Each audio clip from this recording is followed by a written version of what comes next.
حال ہی میں سعودی حکومت کی جانب سے عائد کی گئی پابندی کے بعد اب زائرین کو مدینہ میں ریاض الجنہ تک جانے کے لیے سال میں صرف ایک مرتبہ اجازت ہوگی۔ اب سوال یہ بھی ہے کہ ریاض الجنہ کیا ہے؟ یہ جگہ پیغمبر اسلام کے منبر اور ان کے گھر کے درمیان واقع ہے۔ احادیث کی کتاب بخاری میں روایت ہے کہ پیغمبر اسلام نے فرمایا کہ میرے گھر اور منبر کے درمیان جنت کے باغوں میں سے ایک باغ ہے، اسی لیے اس مقام کو ریاض الجنہ کہا جاتا ہے۔ روضہ رسول ہمیشہ کھلا رہتا ہے اور اس میں مرد اور خواتین زائرین کے لیے علیحدہ علیحدہ وقت مقرر ہیں تاکہ دھکم پیل اور بھگدڑ سے بچا جا سکے۔ یہاں جانے پر پابندیاں نئی نہیں ہیں اور یہ کووڈ-19 کے بعد شروع ہوئی تھیں۔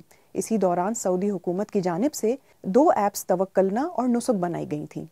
کراچی میں ٹریوکام نامی ٹریول ایجنسی کے بلال احمد نے بتایا کہ ان ایپس پر ویزا، ویکسینیشن اور سعودی عرب کے مقدس مقامات کے دوروں کی تفصیلات ہوتی ہیں۔ نسک ایپ کا طریقہ کار خاصا سادہ سا ہے۔ آپ ایپ سٹور سے ایپ انسٹال کر کے اس میں اپنا ویزا نمبر، پاسپورٹ نمبر، تاریخ پیدائش، جس ملک سے تعلق رکھتے ہیں وہ لکھتے، موبائل نمبر، ای میل اور پاسورڈ ڈالنے کے بعد آپ کے فون پر ایک کوڈ آئے گا۔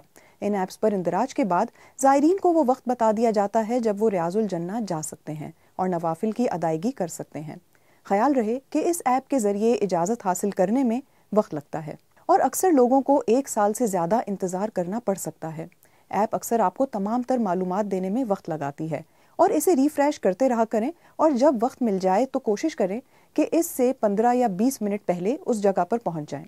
تاہم ایپ پر وقت نہ ملنے کی صورت میں لوگوں کو اپنے ہوٹل کے عملے اور وہاں قائم حج و عمرہ سینٹرز سے بھی مدد مل سکتی ہے، جہاں عموماً منتظمین ویزے کی میعاد دیکھ کر زائرین کی مدد کر دیتے ہیں یا انہیں کسی گروپ کا حصہ بنا کر ریاض الجنہ میں نوافل کے لیے جانے کی اجازت دے دیتے ہیں۔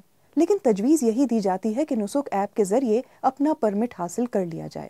اب سعودی عرب کی وزارت حج و عمرہ نے نئے ضوابط طے کیے ہیں جس کے تحت ریاض الجنہ جانے کا پرمٹ ہر 365 دن بعد جاری کیا جائے گا۔